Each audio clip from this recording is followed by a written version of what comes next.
இயேசுவின் நாமத்திலே உங்களை வாழ்த்தி 4வது பாடத்திற்கு வரவேற்கிறேன்.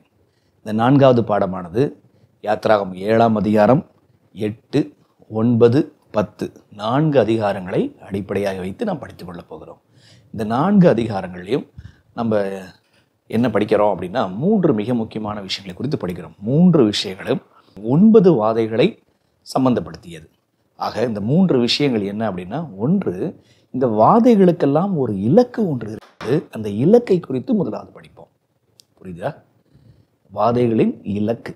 2வது, அந்த 9 வாதைகள் என்ன என்ன என்ன சரிங்களா, அதை படிச்சுக்கலாம் நம்ம. 3வது, இந்த வாதைகளுடைய நோக்கம் என்ன, எதற்காக ஆண்டவர் வாதைகளை கொடுக்குறாரு அப்படின்ற விஷயத்தையும் படித்துக் கொள்ளலாம். ஜெபம் பண்ணலாமா? பரிசுத்தம் உள்ள பிதாவே, அற்புதமான பாடங்களுக்காக கொடான கொடி ஸ்தோத்திரம். அது என்னுடைய ஆவிக்குரிய விஷயத்தையும், அது எவ்விதம் கடைசி காலத்தோடு தொடர்புடையதாக இருக்கிறது என்பதையும், அதற்கும் எங்கள் உள்ளத்திற்கும் எங்கள் வாழ்க்கைக்கும் உள்ள சம்பந்தம் என்ன என்பதையும் எங்களுக்கு வெளிப்படுத்தி காட்டும் தகப்பனே. மேலோட்டமாய் நாங்கள் ஆராயாதபடி ஆண்டவரே, ஆழ்ந்த சிந்தனையோடு தேவாவின் பலனோடு நாங்கள் ஆராய உதவி செய்யுங்க. இயேசுவின் வழியாய் ஜெபிக்கிறோம் பிதாவே, ஆமென். 4வது பாடத்திற்கு வரவேற்கிறேன். இந்த 4வது பாடம் வாதைகளை பற்றியது. குறிப்பாக 9 வாதைகளை குறித்து படித்துக் கொள்ள போகிறோம். 3 விஷயம் படிப்போம்னு சொன்னேன் இந்த பாடத்தை புரிந்து கொள்ள. முதல் விஷயம், இந்த வாதைகளுடைய இலக்கு என்ன. ஒரு வசனத்தை யாத்திராகமம் 12ஆம் அதிகாரத்திலிருந்து நான் வாசிக்கிறேன். அதுலேருந்து வாதைகள் எதை டார்கெட் பண்ணுது அப்படின்னு சொல்லி பார்க்கலாம். சொல்லுங்க நீங்க. யாத்திராகமம் 12 வசனம் 12 பாருங்க. என்ன இந்த வாதைகளுடைய டார்கெட் என்ன, இலக்கு என்ன? அந்த ராத்திரியிலே நான் எகிப்து தேசம் எங்கும் கடந்து போய் எகிப்து தேசத்தில் உள்ள மனிதர்கள் முதல் மிருக ஜீவன்கள் மட்டும் முதற் பேராய் இருக்கிறவர்கள் எல்லாம் அதம் பண்ணி எகிப்து தேவர்கள் மேல் நீதியை செலுத்துவேன், நானே கர்த்தர். அப்ப இந்த வாதைகளுடைய டார்கெட் என்ன? பைபிள் சொல்லுது, எகிப்து தேசத்தில் உள்ள மனிதர்கள் முதல் மிருகங்கள் மட்டும் முதற் பேராய் இருக்கிறவர்கள் எல்லாம் அதம் பண்ணி. அப்போ மனுஷ, மிருகம், முதற் பேரான எல்லா காரியங்களையும் ஆண்டவர் அதம் பண்றார், அடிக்கிறார். அது மட்டும் இல்லை, கவனிச்சிங்களா? மிருகம், மனுஷன் மட்டும் இல்லை, எகிப்தின் தேவர்கள் மேலும் நான் நீதியை செலுத்துவேன். ஸோ இப்படி என்ன செய்யுதுன்னு சொன்னா இருக்கிறது. அப்ப ஆண்டவர் வாதைகள் மூலமாக யாரை டார்கெட் பண்றாரு? மனுஷன், மிருகம், மனுஷன் வணங்கக்கூடிய அவங்களுடைய தேவர்களையும் டார்கெட் பண்றார். இன்னொரு வசனத்தை நம்ம என்ன செய்வோம்னா பார்ப்போம். என்னாகமம் 33, என்னாகமம் 33 வசனம் 4. அப்பொழுது எகிப்தியர் கர்த்தர் தங்களுக்குள்ள சங்கரித்த தலைச்சன் பிள்ளைகளை எல்லாம் அடக்கம் பண்ணினார்கள், அவர்கள் தேவர்கள் பேரிலும் கர்த்தர் நீதி செலுத்தினார். அதே விஷயம்தான் என்னாகமத்தில் பார்க்கிறோம். அவருடைய தேவர்கள் மேல கர்த்தர் நீதியை செலுத்தினார். அப்ப இந்த வாதைகளுடைய டார்கெட் என்ன? பைபிள் என்ன சொல்லுது? மனுஷன், மிருகம், அவங்களுடைய தெய்வங்கள். சரிங்களா? அப்ப இதுதான் கடைசி நாட்கள்லையும் நடக்கும். நடக்குதா பார்க்கலாமா? செப்பனியாக்கு வாங்க. செப்பனியா 3ஆம் அதிகாரத்துக்கு வாங்க. வசனம் 11 பாருங்க. செப்பனியா 3:11. எனக்கு விரோதமாய் துரோகம் பண்ணி நீ செய்த உன் எல்லா கிரியைகள் நிமித்தமும் அந்நாளிலே வெட்கப்படாதிருப்பாய். அப்பொழுது நான் உன் பெருமையை குறித்து களி கூர்ந்தவர்களை உன் நடுவிலிருந்து விலக்கி போடுவேன்.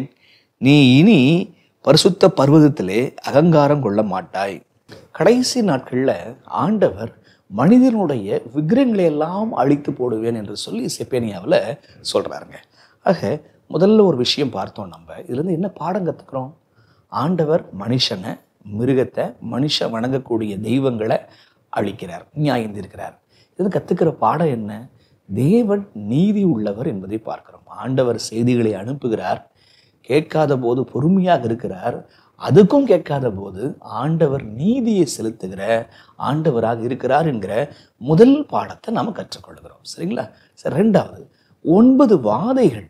அந்த வாதைகள் யாரை இலக்கா வச்சிருக்குது, எதை இலக்கா வச்சிருக்குன்னு படிச்சிட்டோம். இப்ப அடுத்தது இந்த 9 வாதைகள் என்ன என்ன, அது ஏன் அப்படி வந்துச்சுன்றத, அந்த ரகசியத்தை நம்ம என்ன செய்யலாம், படிக்கலாம். பாருங்க, ஆண்டவர் இந்த தேவர்கள் மேல நியாயம் தீர்ப்பேன் அப்படின்னு சொல்றாரு. பாத்தீங்களா? அப்ப யாத்திராகமும் 7ஆம் அதிகாரத்துக்கு வாங்க. யாத்திராகம் 7ஆம் அதிகாரம் இந்த வாதைகள் துவங்குவதற்கு முன்பாகவே ஆண்டவர் ஒரு விஷயத்தை செய்து காட்டுகிறார் பார்வோனுக்கு. அது விஷயம் என்ன? யாத்திராகம் 7 வசனம் 10லேருந்து 12 வரைக்கும் நான் வாசிக்கிறேன். என்ன விஷயம்? ஆண்டவர் அவங்க தேவர்கள் மேலே என்னுடைய நீதியை செலுத்துவேன் அப்படின்றார். பார்த்தீங்களா? அது ஒரு காரியம் வாதைகள் துவங்குவதற்கு முன்பாகவே காண்பிக்கப்படுது. எப்படி? அது நம்ம லேசான சம்பவமாக பார்க்கக்கூடாது. அது பார்வோனுக்கு, எகிப்தியர்களுக்கு அது அவங்களுடைய தெய்வம் சார்ந்த சம்பவம். என்ன சம்பவம் பாருங்க. யாத்திராகம் 7:10. மோசேயும் ஆரோனும் பார்வோனிடத்தில் போய் கர்த்தர் தங்களுக்கு கட்டளையிட்டபடி செய்தார்கள்.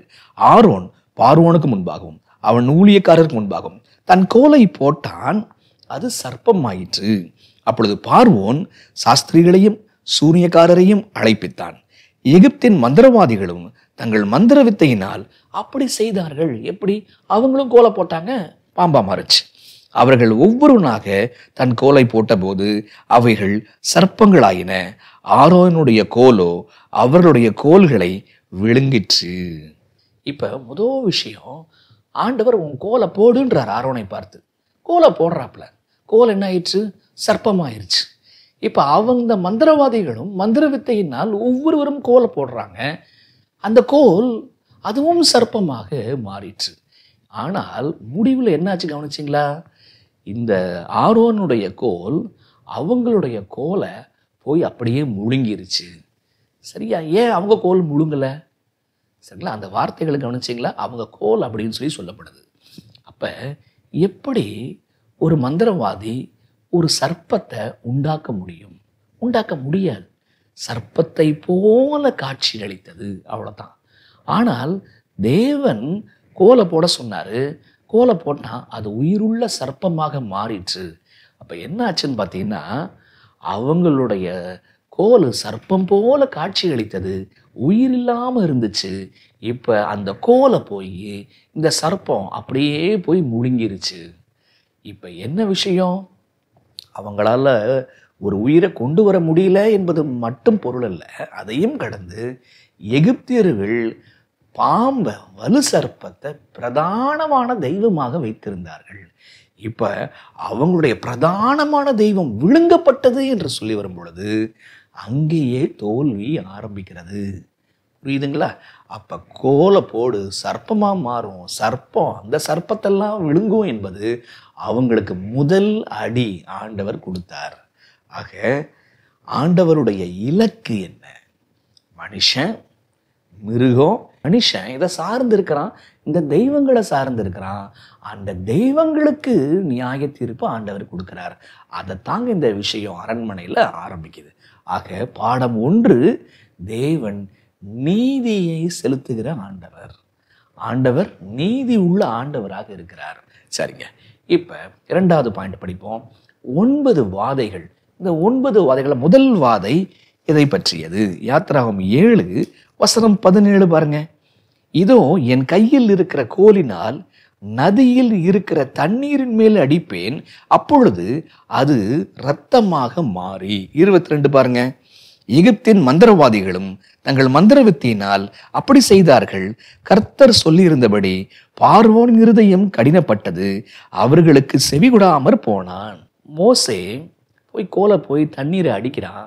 அந்த நதியின் தண்ணீர் அப்படியே இரத்தமாக மாறுகிறது. சரி, ஏன் ஆண்டவர் அந்த நதியின் தண்ணீரை போய் அடிக்க சொன்னார்?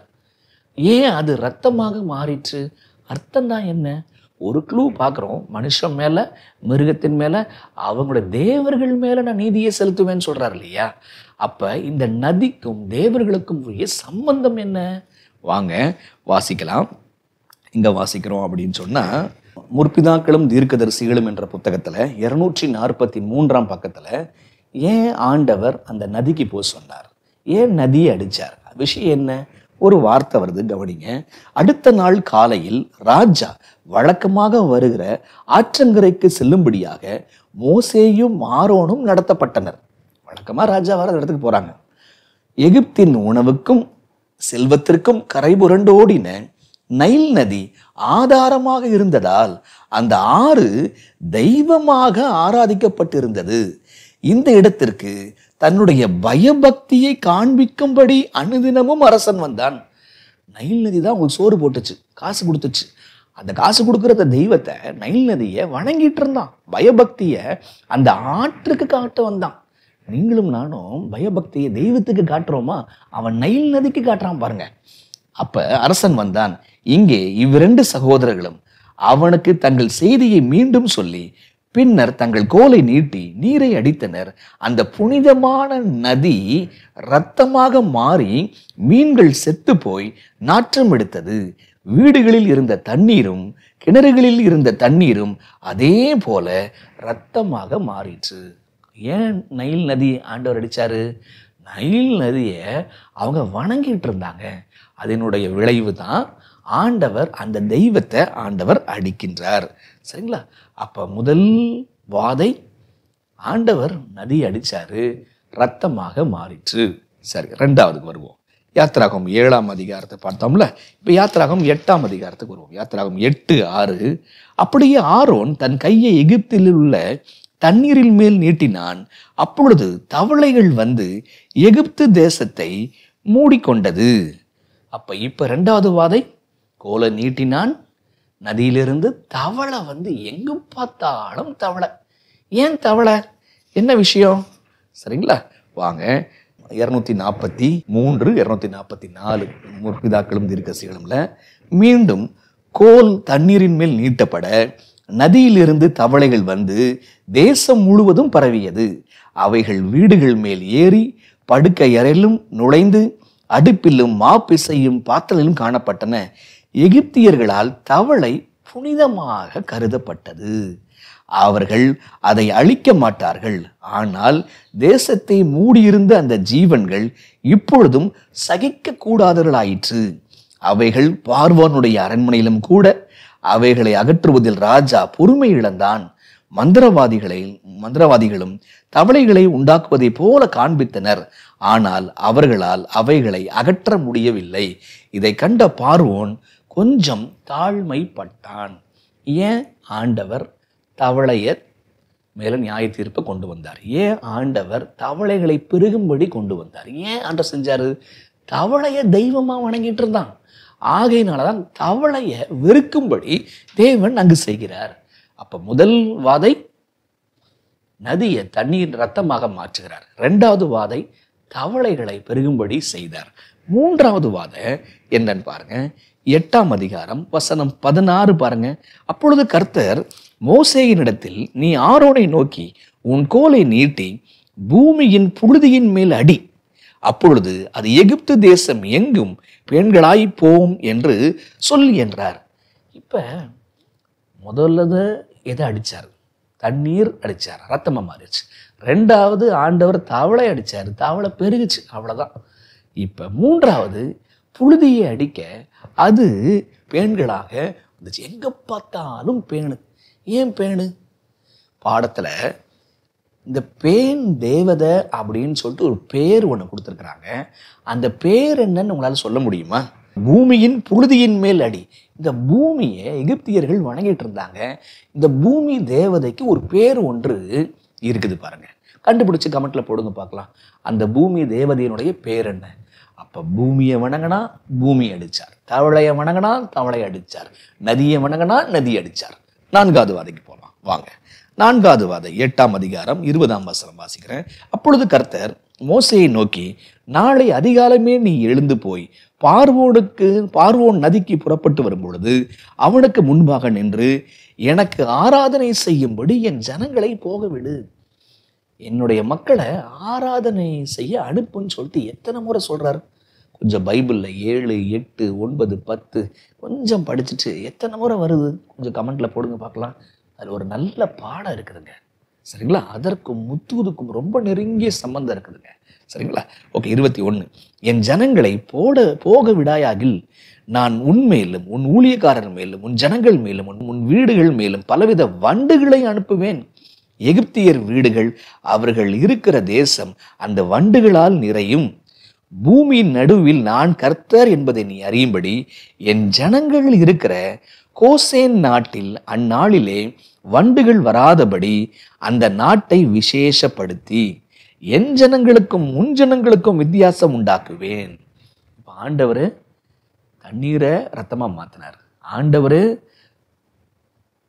பேனை கொண்டு வந்தார். ஆண்டவர் தவளையை கொண்டு வந்தார். இப்ப ஆண்டவர் என்ன பண்றாரு அப்படின்னா வண்டை கொண்டு வர்றார். எங்க பார்த்தாலும் வண்டு, எகிப்து முழுக்க வண்டு. ஆனா இஸ்ரவேல் மக்கள் குடியிருந்தாங்க பாருங்க தனியா, அங்க மட்டும் வண்டுகள் இல்லை. ஏன் வண்டு, என்ன விஷயம் அப்படின்னா வாங்க வாங்க 244 பக்கம். எல்லாமே முற்பிதாக்களும் தீர்க்கதரிசிகளும் தான். 244 பக்கம். மன்றாட்டுகளும் எச்சரிப்புகளும் பலன் தராத போது மற்றொரு நியாய தீர்ப்பு அனுப்பப்பட்டது. அது சந்தர்ப்பத்தினால் வந்தது என்று சொல்லக்கூடாதபடி அது வரும் நேரமும் முன்னறிவிக்கப்பட்டது. தேசம் கெட்டு போகும்படியாக வண்டுகள் வீடுகள் மேல் நுழைந்து நிலத்தின் மீதும் கூட்டம் கூட்டங்களாக வந்தன. வண்டுகளினாலே தேசம் கெட்டு போயிற்று. இந்த வண்டுகள் பெரியவைகளாயிருந்தன. அவைகளின் தீண்டுதல் மனிதனுக்கும் மிருகங்களுக்கும் மிக அதிக வலியை உண்டாக்கியது. முன்னரே சொல்லப்பட்டபடி இந்த நியாய தீர்ப்பு கோசேன் நாட்டிற்கு வரவில்லை. ஆண்டவர் எதை அனுப்புறாரா? வண்டுகள் அனுப்புறாரா. அந்த வண்டுகள் வந்து கொட்டுது கொட்டுது, ரொம்ப பெரிய வலிய மனுஷனுக்கும் மிருகத்துக்கும் என்ன செய்யுது, வருது. ஆக 4வது நியாய தீர்ப்பு என்ன? வண்டுகளை ஆண்டவர் அனுப்புறாரு. 5வதுக்கு போலாங்க.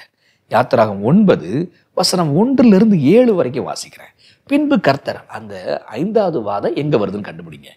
பின்பு கர்த்தர் மோசேயை நோக்கி, நீ பார்வோனிடத்தில் போய் எனக்கு ஆராதனை செய்ய என் ஜனங்களை போக விடு. ஆராதனை வார்த்தை அண்டர்லைன் பண்ணுங்க. நீ அவர்களை விடமாட்டேன் என்று இன்னும் நிறுத்தி வைத்தாயாகில் கர்த்தருடைய கரம் வெளியில் இருக்கிற உன் மிருக ஜீவன்களாகிய குதிரைகள் மேலும் கழுதைகள் மேலும் ஒட்டங்கள் மேலும் ஆடு மாடுகளின் மேலும் இருக்கும். என்ன இருக்கும்? குதிரை கழுதை மிருகத்தின் மேல மகா கொடிதான கொள்ளை நோய் உண்டாகும். கர்த்தர் இஸ்ரவேலின் மிருக ஜீவன்களுக்கும் எகிப்தின் மிருக ஜீவன்களுக்கும் வித்தியாசம் பண்ணுவார். இஸ்ரவேல் புத்திரருக்கு உரியவைகள் எல்லாம் ஒன்றும் சாவதில்லை என்றார். மேலும் நாளைக்கு கர்த்தர் இந்த காரியத்தை தேசத்தில் செய்வார் என்று சொல்லி கர்த்தர் ஒரு காலத்தை குறித்தார் என்றும் எபிரேயருடைய தேவனாய் கர்த்தர் சொல்லுகிறார் என்றும் அவரிடத்தில் சொல் என்றார். மறுநாளிலே அந்த காரியத்தை செய்தார். எகிப்தியருடைய மிருகங்கள் எல்லாம் செத்து போயிற்று. இஸ்ரவேலுடைய புத்திர மிருக ஜீவன் ஒன்றாகிலும் சாகவில்லை. பார்வோன் விசாரித்து இஸ்ரவேலில் மிருக ஜீவனில் ஒன்றாகிலும் சாகவில்லை என்று அறிந்தான். பார்வோனுடைய இருதயமோ கடினப்பட்டது, அவன் ஜனங்களை போக விடவில்லை. இப்ப 5வது கொடிய கொள்ளை நோயை அனுப்புறார். கொள்ளை நோயினால மிருகங்கள் எல்லாம் சாகுது. சரி, இப்ப டைமும் ஆண்டவர் சொல்லிட்டாரு வரும்னு சொல்லிட்டு அப்படியே வந்துச்சு, அப்படியே செத்துச்சு. ஆனாலும் அவன் திருந்தினானா? அவன் திருந்தின பாடு இல்ல. ஆச்சரியமா இருக்குல்ல பார்வோனுடைய வாழ்க்கையை பார்க்கும் பொழுது. இப்ப ஆண்டவர் அந்த கொள்ளை நோயை ஆண்டவர் கொண்டு வராரு. சரி, இதை குறித்து தீர்க்கதரிசனம் என்ன சொல்லுது கொஞ்சம் பார்க்கலாம். இன்னும் அதிக பயங்கரமான அடி வயலில் இருந்த எகிப்திய மிருகங்கள் அனைத்தின் மேல் கொள்ளை நோய் தொடர்ந்தது. புனிதமான மிருகங்களும் பாரம் சுமந்த மிருகங்களுமான கன்றுகளும் மாடுகளும் ஆடுகளும் குதிரைகளும் ஒட்டங்களும் கழுதைகளும் அழிந்து போயின. பாரம் சுமக்கிற மனிதனுடைய வேலைக்கு உதவி செய்கின்ற இந்த மிருகங்கள் எல்லாம் ஏன் ஆண்டவர் அடிக்கிறாரு? அதெல்லாம் அவன் வணங்குறான் பாருங்க. ஆட்டம் வணங்குறான், அவன் வந்து கழுதையை வணங்குறான், அதற்கு அப்புறம் மாட்டை வணங்குறான். உங்களுக்கு ஞாபகம் இருக்கா? பொன் கன்றுக்குட்டி வச்சு வணங்கினாங்களே யாருங்க? எகிப்தியர்கள் தான் உள்ள வந்திருக்கான் போல் தெரியுது. அவங்க தான், வேற ஒன்றும் கிடையாது. அப்ப கன்றுக்குட்டி வணக்கம், ஆட்டை வணங்குறது, நந்தியை வணங்குறது, இதெல்லாம் அவன் பண்ணிட்டு இருந்தான், புனிதமாக வைத்திருந்தான். அந்த மாடு அந்த ஆடு, சரிங்களா, அதுக்கெல்லாம் என்ன பேர் தெரியுமா? பாடத்துல கொடுத்துருக்காங்க, அதை எடுத்து போடுங்க பார்க்கலாம். அப்ப அதையும் வணங்கினான். அதனாலதான் ஆண்டவர் என்ன பண்ணாராம்? அடிச்சாராம். புனிதமான மிருகங்கள் என்று கருதப்பட்டன. சரிங்களா? ஓகே, இப்ப 6வதுக்கு போலாங்க. 8வது வசனம். அப்பொழுது கர்த்தர் மோசேயும் ஆரை நோக்கி, உன் கைப்பிடியை நிறைய சூளையின் சாம்பை அள்ளிக்கொள்ளுங்கள். மோசே அதை பார்வோனுடைய கண்களுக்கு முன்பாக வானத்திற்கு நேராக இறைக்க கடவன். அது எகிப்து தேசம் மீதெங்கும் தூசியாகி எகிப்து தேசம் எங்கும் மனிதர் மேலும் மிருகஜீவனும் எரி பந்தமான கொப்பளங்களை எழும்ப பண்ணும் என்றார். கவனிச்சிங்களா? இப்ப தூசிய அப்படியே மேல தூக்கி வீசணும், அப்படியே அது வானத்துல அப்படியே பரவும், காத்துல பரவும், பரவி அது எங்கெங்கெல்லாம் போகுதோ எகிப்து தேசம் எங்கும் கொப்பளம் வருது. இப்ப ஏன் கொப்பளம் வந்துச்சு, என்ன விஷயம்?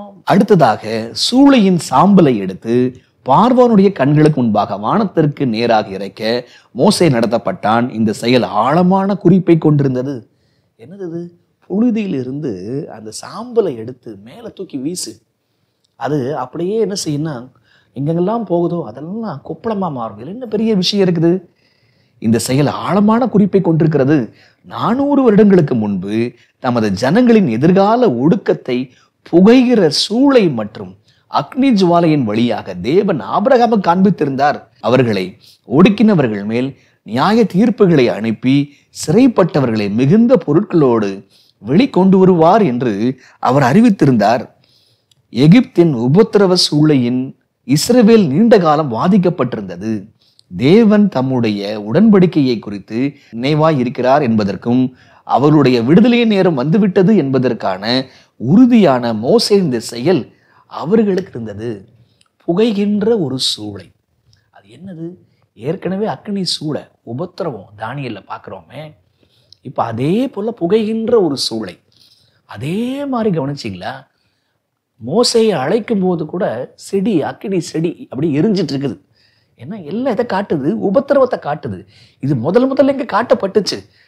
ஒரு புகைகின்ற ஒரு சூளை ஆபிரகாம காணப்பட்டுச்சுல, அதே விஷயம் சாம்பல் எடுத்து தூக்கி வீசு, அது எல்லா இடத்துலையும் போகும். எதை காட்டுது அப்படின்னு கேட்டிங்கன்னா, அந்த விஷயத்தை மீண்டும் ஞாபகப்படுத்துகிறார். ஆண்டவர் உபத்திரவம் தொடங்கும் போது இதை காமிச்சாரு, உபத்திரவம் முடியும் போதும் அதே விஷயத்தை காண்பித்து உங்க உபத்திரவம் முடிய போகுது, புகைகின்ற சூளைய ஆண்டவர் காட்டி சொல்றாராம். சரிங்களா? அப்ப வானத்தை நோக்கி சாம்பல் தூவப்பட்ட போது அதன் துகள்கள் எகிப்து முழுவதும் படர்ந்தது. எங்கெல்லாம் அவைகள் தங்கினதோ அங்கெல்லாம் மனிதர் மிருக ஜீவன் மேல் எரிபந்தமான கொப்பளங்கள் எழும்பிற்று. இதுவரையிலும் ஆசாரியர்கள் மந்திரவாதிகள் பார்வனுடைய பிடிவாதத்தை ஊக்கப்படுத்தி இருந்தனர். அப்ப சற்று யோசிக்கணும். இப்ப 6வது வாத என்ன? கொப்பளம் வந்துச்சுங்க. இப்ப 7வது வாதைக்கு போலாம். 9:22. இப்ப 7வது வாதை. அப்பொழுது கர்த்தர் மோசேயை நோக்கி, இந்த தேசம் எகிப்து தேசம் எங்கும் மனிதர் மேலும் மிருக ஜீவன்கள் மேலும் எகிப்து தேசத்தில் இருக்கிற சகலவிதமான பயிர் வகைகள் மேலும் கல்மழையை பெய்ய உன் கையை வானத்திற்கு நேரா நீட்டு என்றார். கல்மழை வாதையாக வருகிறது. 7வது வாதை, ஆண்டவர் கல்மழையை அனுப்புகிறார். 248வது பக்கத்துல தீர்க்கசீர ராஜாக்கள் என்ன சொல்றாங்க பாருங்க. முன் சொல்லப்பட்டபடியே புயல் வந்தது, இடியும் கல்மழையும் அதோடு கலந்த அக்கினியும் மிகவும் கொடிதாய் இருந்தது. எகிப்து தேசம் குடியேற்றப்பட்ட நாள் முதல் அதில் அப்படி ஒருபோதும் உண்டானதில்லை. எகிப்து தேசம் எங்கும் மனிதரையும் மிருக ஜீவன்களையும் வெளியில் இருந்தவைகள் எவைகளோ அவைகள் எல்லாவற்றையும் அந்த கல்மழை அழித்து போட்டது. அது வெளியின் பயிர் வகைகளை எல்லாம் அழித்தது, வெளியின் மரங்களை எல்லாம் முறித்து போட்டது. அழிக்கும் தூதனின் பாதையை நாசமும் அழிவும் குறித்தது. கோசேன் நாடு மாத்திரம் பாதிக்கப்படவில்லை. பூமி ஜீவன் உள்ள தேவன் அதிகாரத்தில் இருக்கிறது என்றும் இயற்கையின் சக்திகள் அவருடைய சத்தத்திற்கு கீழ்ப்படுகிறது என்றும் அவருடைய கீழ்ப்படிதல் மாத்திரமே பாதுகாப்பு இருக்கிறது என்று எகிப்தியருக்கு விளக்கி காட்டப்பட்டது. அப்ப புரிந்து கொள்ள வேண்டியது, இப்ப கல்மழை வருது. எல்லாரும் என்ன பண்ணிருந்தாங்க? பூமியை நம்பிட்டு இருந்தாங்க, இயற்கையின் சக்தியை நம்பிட்டு இருந்தாங்க. இயற்கையின் சக்தியும் எபிரேய தெய்வத்தினுடைய கட்டுப்பாட்டில் தான் இருக்குது என்பதை எல்லாரும் புரிஞ்சுக்கிட்டாங்க. 8வது வாதைக்கு வருவோம். யாத்திராகமம் 10:13. அப்படியே மோசே தன் கோலை எகிப்து தேசத்தின் மேல் நீட்டினான். அப்பொழுது கர்த்தர் அன்று பகல் முழுவதும் முழுவதும் கீழ்காற்று தேசத்தின் மேல் வீச பண்ணினார். விடியற் காலத்தில் கீழ்காற்று வெட்டுக்கிளிகளை கொண்டு வந்து, கவனிச்சிங்களா? இப்ப என்னாச்சு? வெட்டுக்கிளிகளை கொண்டு வருது. அதுதான் 8வது வாதை. இப்ப 9வது வாதைக்கு போவோமா? 21ஆம் வசனத்துக்கு வாங்க. 21. அப்பொழுது கர்த்தர் மோசேயை நோக்கி, தடவி கொண்டிருக்கத்தக்கதான இருள் எகிப்து தேசத்தின் மேல் உண்டாகும்படி உன் கையை வானத்திற்கு நேராக நீட்டு என்றார். மோசே தன் கையை வானத்திற்கு நேராக நீட்டினான். அப்பொழுது எகிப்து தேசம் எங்கும் 3 நாள் மட்டும் காரிருள் உண்டாயிற்று. 3 நாள் மட்டும் ஒருவரை ஒருவர் காணவும் இல்லை. ஒருவரும் தம்மிடத்தை விட்டு எழுந்திருக்கவும் இல்லை. இஸ்ரவேல் புத்திரர் யாவருக்குமோ எனில் அவர்கள் வாசஸ்தலங்களிலே வெளிச்சம் இருந்தது. வெளிச்சம் எங்கேருந்து வந்துச்சு? சரிங்களா, அவங்களுக்கு 3 நாள் வெளிச்சமே இல்லை. ஆண்டவர் அந்தகாரப்படுத்தினார். இப்ப எழுந்திருக்கவே இல்லையா மனுஷங்கள்லாம், எகிப்தியர்கள்லாம். இப்ப இதை குறித்து என்ன சொல்றாங்க பாருங்க, ரொம்ப அழகான விஷயம் வருது பாருங்க. சடுதியாக தடவி கொண்டிருக்கிறதான இருளாக தோன்றிய அடர்ந்த காரிருள் தேசத்தின் மேல் தங்கியது. மக்களுக்கு வெளிச்சம் கிடைக்காதது போனது மாத்திரமல்ல, வளிமண்டலங்கள் மேல் நெருக்கியதை போன்ற இருக்க அதனால் சுவாசிப்பதும் கடினமாயிற்று. 3 நாள் மட்டும் ஒருவரை ஒருவர் காணவும் இல்லை, ஒருவரும் தம்மை விட்டு எழுந்திருக்கவும் இல்லை. இஸ்ரவேல் புத்திரர் யாவருக்குமோ எனில் அவர்கள் வாசஸ்தலம் வெளிச்சம் இருந்தது. எகிப்தியருக்கு சூரியனும் சந்திரனும் ஆராதனைக்குரியவைகளாய் இருந்தன. இந்த ரகசிய மர்மமான இருளினால் எபிரேயர்களை பொறுப்பெடுத்துக் கொண்ட வல்லமை மக்களையும் அவர்கள் தெய்வங்களையும் ஒரே விதமாக அடித்தது. பயங்கரமாக இருந்த போதிலும் இந்த நியாய தீர்ப்பு தேவனுடைய உருக்கத்திற்கும் அழிப்பதற்கும் அவருக்கு விருப்பமில்லை என்பதற்கு ஒரு சான்றாக இருந்தது. வாதைகளில் கடைசியானதும் பயங்கரமானதும் அவர்கள் மேல் கொண்டு வரும் முன் திரும்பி பார்க்கவும் மனம் திரும்பவும் அவர்கள் மக்களுக்கு நேரம் கொடுப்பார். கவனிச்சிங்களா? இப்ப ஏன் சூரியனை சந்திரனை வணங்கிட்டு இருந்தாங்க, சூரியனை சந்திரனை ஆண்டவர் அடிச்சாரு, இருள் வந்தது. இருள் வந்தது மட்டும் இல்லை, கொஞ்சம் சிந்திக்கிறதுக்கு ஆண்டவர் நேரம் கொடுத்தாருங்க. சவுலுக்கு ஆண்டவர் கண்ணை எடுத்துட்டாரு. 3 நாள் உட்காந்து நல்லா யோசிச்சான், மேசியா யாருன்னு யோசிச்சான். அப்ப அதே தாங்க இங்கேயும் 3 நாள் இருள் வந்தது. சரி, இப்ப 9 வாதைகள் பார்த்தோம். அதற்கு முன்பாக வாதைகளுடைய இலக்கு என்னன்னு சொல்லி பார்த்தோம். பாடம் என்ன? அழிவிற்கு முன்னானது அகந்தை, விழுகைக்கு முன்னானது மனமேட்டிமை. ஏன் அடி உழுது? அங்க எகிப்தியர்கள், மந்திரவாதிகள், பார்வோன் அவங்க அகந்தையா இருக்கிறாங்க. அதனால அவங்க அழிவை சந்திக்கிறாங்க. சரி, இப்ப 3வது விஷயத்துக்கு வருவோம். இந்த வாதைகளுடைய நோக்கம்தான் என்ன? சரிங்களா, ரொம்ப அழகான 3 நோக்கத்தை நம்ம படிக்க போறோம் பாருங்க, வாங்க. சரிங்களா, முதல் விஷயம், 3 மக்களுக்கு இந்த வாதைகள் கொஞ்சம் பாடங்களை தருது. 1 இஸ்ரவேல் மக்களுக்கு பாருங்க, ஆண்டவர் என்ன சொல்றாரு பாருங்க.